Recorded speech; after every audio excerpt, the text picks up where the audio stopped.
What's up, guys? Welcome back to another episode of Joe Culpepper Outdoors. I'm Joel Culpepper. So today I wanted to go over my first archery shoot that I did. I guess you could say it was a tournament. I did not compete in the tournament. I shot recreational, but I did kind of want to give you guys an idea of what to expect if you go to shoot one of these tournaments, either as in the competition or as a recreational shooter. So I shot mine at Bullseye Archery Range, which is in Hayhira, right next to Valdosta. Life Outdoors, the bow shop in Valdosta, they actually put it on for us. And my entry fee to shoot rec was $25.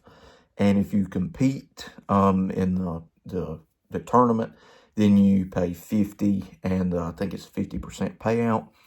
And the way they do their tournaments is they'll alternate month to month, Friday, Saturday, or Saturday, Sunday. So this one in February was Saturday, so March will be Sunday, April will be back to Saturday. So if you are interested in shooting, that's kind of the way that they're gonna do their format. You can look up Bullseye Archery Range on Facebook and look at the schedule and everything. So I shot recreational 50 yards. That was the furthest that they would do. If they'd have had a 60 group, I might would have shot that. I'm not sure. But I shot the 50 and got paired with two people that are actually ASA members. And the lady in our group, she shot 40, and the other guy, he shot 45. So it was really interesting for me to go shoot it with these other people and kind of look at what, how they did it, and learn the scoring system and all that fun stuff. So we had 20 targets, which gives you 200 points up for grabs conventionally, unless you shoot 12s, which in my case, at least, that was not the most smart thing to do. So I didn't shoot any 12s. I didn't try to shoot any 12s. I just shot for 10s. 200 points up for grabs. I walked away with 175. So I dropped 25 points total. Shooting rec 50 with my hunting bow. I do not have a target bow. This is my hunting bow. And out of all that, I shot 12 10s, 5 8s, and 3 5s. So first target that we shot at was actually a 40-yard shot at a turkey. And I'm not a turkey hunter. I don't claim to be a turkey hunter, so I was real nervous about that shot. But I shot in the 10 ring at the turkey at 40 yards, and that really boosted my confidence, and that kind of helped me throughout the day to shoot better and better and better. The first 5 I hit was the third target, which was a wolverine at 49 yards. I couldn't really see the rings on it, the 10 ring, the 8 ring, and all that. So I was just trying to hit the target and not send my arrow into the woods. But I did hit a 5, which it was a good shot to, if I was hunting the animal, it would have been a really good shot, but it just wasn't in the scoring system that they use. What I discovered is if you shoot for heart on these targets, like if you're, from a hunting perspective, you're trying to hit these animals in the heart, you're probably going to hit a 5 or a low 8. If you shoot for lungs, generally you're going to hit a 10. Maybe an 8 if you push a little bit outside, but generally you're going to shoot a 10 if you aim for lungs, center lung. The next 5 was actually 3 targets down at a deer, which kind of surprised, and looking over my score sheet, the other 2 5s, the first one was at the wolverine, the other 2 were on deer targets. The second one was like a perfect heart shot, maybe a touch low, but it was a really good heart shot. And I don't remember the first 5 I hit on the deer. Don't remember where I hit that one, but I'm pretty sure all these targets I actually shot in a place where it would have it would have been fatal to the animal. It would have been a good shot from a hunting perspective. So I actually wrote down on my little score sheet after I took the thumbnail all the different targets we shot at. There were some really cool targets, like there was a black panther. They had a goat, like a mountain goat. They had a hyena out there too, and I think it's a black buck. I'm not sure what it was. It was one of those grazing animals from Africa. I'm not 100% sure what it was, but like I say, I was very impressed with my score. Very impressed with how everything turned out. So let me kind of run over what I was shooting real quick. You know, my setup. So this, like I said, this is my hunting bow. The other people I was shooting with, they had target bows actually set up. You know, had the long stabilizers, had the magnified lens with, you know, in the target sight, all the cool stuff. Had back bars, and it was really cool to see them shoot and everything, how they went through their shot process versus how I, as a hunter, would go through the shot process. And I actually did wind up shooting a higher score than they did. I really don't think I should say that I shot better than them. I just shot a higher score. So this is my hunting rig. You guys will probably remember if you watched my video. This is my Mathews Phase 4 33. Did get a new sight. This is the B3 Exact Hunter. It is a 3-pin slider. And I only shot it off of my floater pin. I didn't want anything to beat it, you know, to go to chance. And I wanted to make sure that I was consistent. So I shot the same pin the whole time, just, you know, adjusted the position and everything. It's got the Mathews QAD Ultra Rest MX on there, and then a little bridge lock stabilizer. I did bring this one in, I think 1 or 2 indentations, which is maybe 3/4 of an inch back, half an inch back. That's just where it seems to shoot best for me. This one is at 70 pounds, 30 inches, 85% let off. This is a hunting bow. This is not a target bow. Still got the stock Mathews grip. We're working on that, trying to figure out what else I would like to go to from that. But, as I said, that is a hunting bow. That is a dedicated hunting bow. There is nothing on that bow that is target oriented. The sight is a hunting sight. The stabilizer is a short hunting stabilizer. It is made to hunt. And I went and shot a 50-yard in the 50-yard class at the tournament, and actually probably would have placed in the top 3 with a hunting bow. It's not impossible. If you want to go shoot one of these tournaments, and the reason that you haven't is because you don't have a target bow or a target-oriented bow, that's not a good excuse. You can go show up and shoot just as good, if not better than everyone else, with a hunting bow. As long as you know your bow and you practice before you go, you're going to shoot well, unless you're just having an off day or something.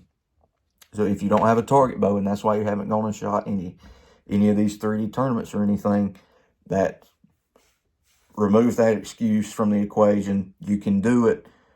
And I actually have the bow I mentioned in my arrow video, the one that's in the shop. It's a mid-price bow,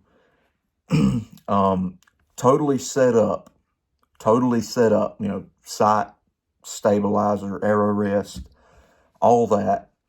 Out the door was less than my Phase 4 bare bow. So they're actually replacing that bow because we've had some problems with it. So when I get the the replacement bow back, shoot it for a month or two. Then I'm going to try to make a video on that. I don't want to make a video on it and then have to get rid of it and then have to make another video about the replacement bow, or make a video explaining why I don't have it anymore or anything like that. So when I do get my replacement bow and it shoots really well, I plan to shoot the one in April, or the tournament in April with that bow, just to kind of prove that you don't have to have a flagship bow or a long axle-to-axle bow to shoot it. It's a 29.5-inch axle-to-axle. It shoots really good. So when we get it, we get the replacement and get it sighted in and everything, then we'll hopefully, if it doesn't give me any problems, then I'll make a video on that and go shoot that tournament. So back to what I shot this tournament with. These are my Easton 6.0 hunting arrows, 7.8 GPI, 340 spine. Got the tack vanes on here. These are the 2 3/4 tack vanes. Then just a 100 grain field point basic aluminum insert there. Nothing fancy about this. I did shoot the same arrow all day because it was flying straight, and I didn't want to take any chances of shooting one, then the fletchings be a little off, and make that thing do something crazy. Which I think that one was 370 grains. You can reference to my video about the arrows if you want to to know the total arrow weight on that and everything. So all my shots were with the same arrow. Shot it all day. Didn't lose any. Didn't drop any shots or anything like that. Release, just shooting the Scott Recon. Replaced the Wildcat 2. It had a little, on this little jaw here, had a burr, which they say that's what caused the D-loop to separate. So I went ahead and bought this one to replace it. And I really like this release. It's very similar to the Wildcat 2 in a lot of ways. The biggest thing is it's got this spring, which causes the jaw to close on its own instead of having to actually push the jaw closed with the Wildcat 2. There's $10 a difference between the two on the price. I really like this one. It looks like it's a heavy trigger, but when it's under pressure, when you're in your back wall pulling through your shot, it's actually a pretty light trigger. and I really like light triggers because I started hunting with a rifle, and the lighter the trigger is on that rifle, the better I felt about shooting it. And that's something that's kind of followed me into the bows. So I do not have a set of binoculars. I have yesterday, which was Sunday, shoot was Saturday. I actually got a pair of binoculars from my uncle. I found them when I was moving into this room, which was my sister's room. I can't remember if I said that or not, but I switched rooms, which is why there's no deer or fish behind me. And I found his binoculars, which were in my dad's truck at one point, and then he gave that truck to me, and then I got in an accident, and the truck was totaled, and so I pulled them out and just kind of set them in my room. And when we were moving my stuff in here, this new room, I found them, and I asked Dad if he wanted them back, and he said that they were my uncle's. So I asked my uncle if he wanted them back, and he said he didn't need them right now. So until he needs them, I'm gonna use them. But I just use my rangefinder. This is a Vortex Impact 1000. This is a really good rangefinder. I think I paid $180 for it, which it might be a little higher now, but it's got some wear and tear, and you can probably see some of that. It's not a new rangefinder anymore, but it still works really well. I mean, this little thing right here came off, but it still works really well. The glass in it's really good, so that's what I was using to find the 10 rings and of course range my targets, but look at everything, watch to see where my arrow went and all that. So like I said, you guys kind of see what I'm shooting. I've got a really good bow with with good stuff on it. It's not a target built. It's not a bow that's built for target. It is built for hunting. You guys see my release? This is just a basic hunting release. This is not a fancy hinge or a fancy thumb button. I don't even have a nice pair of binoculars. I have a $200 rangefinder. And I'm shooting just a 6mm hunting arrow. And I still scored 175 at the 50-yard targets. So, and you can actually shoot, I think, like 15 yards. Like, they'll go that close for you. You know, I think of 15, 20, 25, 30, 35, 40, 45, 50. So even if you want to go shoot one of these or do one of these little shoots, but you don't feel comfortable shooting past 30, you can go shoot at 30 yards and not have to worry about losing arrows or going beyond your capabilities of shooting, which I think is a really good thing, especially for younger archers or people that don't have a lot of draw weight or draw length. Like I said, I'm shooting 70 pounds, 30-inch draw. So I'm shooting IBO spec, you know, where they test the IBO speeds on their bow, on the bows. I'm shooting that's what I do. Except they test them at 80%. I'm shooting 85% let off. But the big thing is, like I said, I'm not a target archer. I'm not a tournament archer. I'm a bow hunter. I went and shot a 3D tournament, furthest distance they would allow me to go, and I still shot well. I shot very well.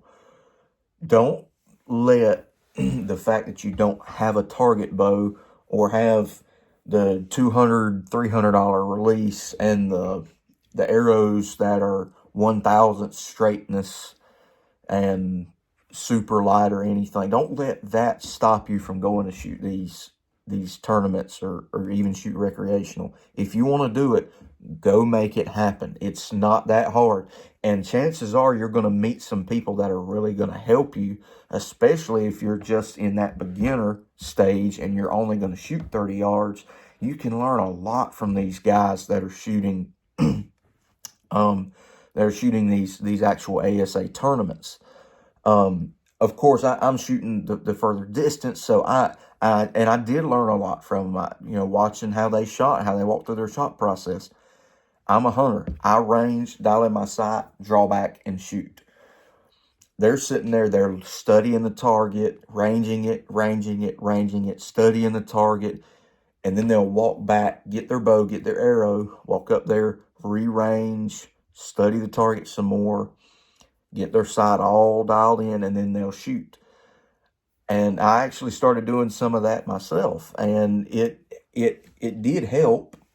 But like I said, I'm a bow hunter. When you have a deer standing, 15, 20 yards away from you, and you want to shoot it, you can't sit there for, a minute or two and range it and study it and everything. If you want to shoot it, you need to get ready and shoot it. Get it done, because you don't know when that deer could walk out of your food plot or go out of the shooting lane or whatever it is. So from a target perspective, there is a lot that you can learn from going to one of these shoots and watching these other guys shoot and walk through their shot process. And it will get you, it'll very likely get you interested in target archery. I know right now I would love to take and go get, a 37-inch axle-to-axle bow and put the big stabilizers on it and put the $800 sight with the 4x magnification in it, and get the big diameter arrows that they shoot and shoot the nice hinge release and all that stuff. But right now, that's not where I need to be, because I'm a bow hunter. First of all, I'm not a target archer. I'm a bow hunter. Now, I could get into target archery later, and I was talking to one of my buddies about this last night. I told him, said for where I am as a bow hunter and an archer in general, I said, for me to buy a target bow and only shoot a target bow at these little tournaments and shoots, I said would do me, not only do me a disservice, but it would do a disservice to the animals that I'm trying to hunt. Because if I get so used to shooting that longer axle-to-axle bow with the longer stabilizers and everything that holds so steady, way more steady than my hunting bow, I'm sure. And then I pick up my hunting bow to go shoot the deer and, hogs and stuff. If I'm not comfortable with my hunting bow, I don't need to be hunting with it. And to go shoot these tournaments with your hunting bow, I think is one of the best things that any bow hunter could actually do, because it forces you to be a better archer without having all of the odds stacked in your favor like these other guys are doing. Like their longer stabilizers with all the weight on it, their back bars, their magnified sights, their expensive rangefinders, and their bigger arrows that they shoot to make sure that if they're on a marginal shot on that target, that they will pull a 10 or an 8 versus a 5 or an 8, depending on where they shoot, or even pull a 12. Go in there with the mindset, I'm going to shoot this like I'm trying to shoot an animal, and it will make you a better hunter. You may not be as good as these target archers, but your goal at the end of the day, you're not shooting for rings. You're not shooting for circles and dots and big vital zones that they paint on the targets, which are somewhat inaccurate. Your first duty as a bow hunter is to make sure that you can shoot at the animal that you're pursuing as best as possible, to make sure that when you do get the opportunity and you do sling an arrow at that animal, that it does not suffer. You hit it in a good place. You hit it heart, you hit lung, you clip arteries or something like that to make that animal die as fast as possible so it doesn't suffer. And if we're going around as bow hunters and shooting these tournaments with big, expensive, fancy target bows and all the target equipment versus just regular hunting stuff, you're really stacking all the odds against you when it's time for bow season, because you'll get used to shooting one bow and how it holds and everything, and you'll pick your hunting bow up and say, oh, I don't like this because I don't have my double back bars, I don't have my magnification in there, I don't like shooting 70 pounds, I've been shooting 50 pounds, Things like that, I think, do a disservice to us as hunters. I'm not saying now if you shot a lot of them, a target bow would be a good idea, but I still highly would recommend that you shoot your hunting bow at least one tournament every year. If you shoot a lot of them, shoot your hunting bow once. Get it dialed in. Figure out how it shoots versus your target bow if you do have a target bow. If you don't have a target bow and you're just a bow hunter like me, take your hunting bow and go shoot it at these things. You will be surprised, and it will help you become not only a better archer, but a better hunter, a better competitor. It's just a really good thing, I think, for archers to do. I think it's something that all bow hunters, archers in general, need to go experience at least once. I really think it will help not only your confidence, but it will help your ability, or further your ability as an archer, and it's just a lot of fun too. So, anyways, I'm sorry if I got on a little bit of a ramble, but let me know if you guys like this video. Let me know what else you guys want to see. If you want to see me do some arrow testing or something like that, just drop me a comment. The reason I've been posting archery videos is because that seems to be what you guys like to watch, and I don't want to post stuff if you guys don't watch it. So let me know what you want to see in the future, and I'll do my best to make it happen and try to make it as good as I possibly can. So anyways, everybody, you stay safe, stay in the outdoors. God bless you, and I'll catch you on the next one.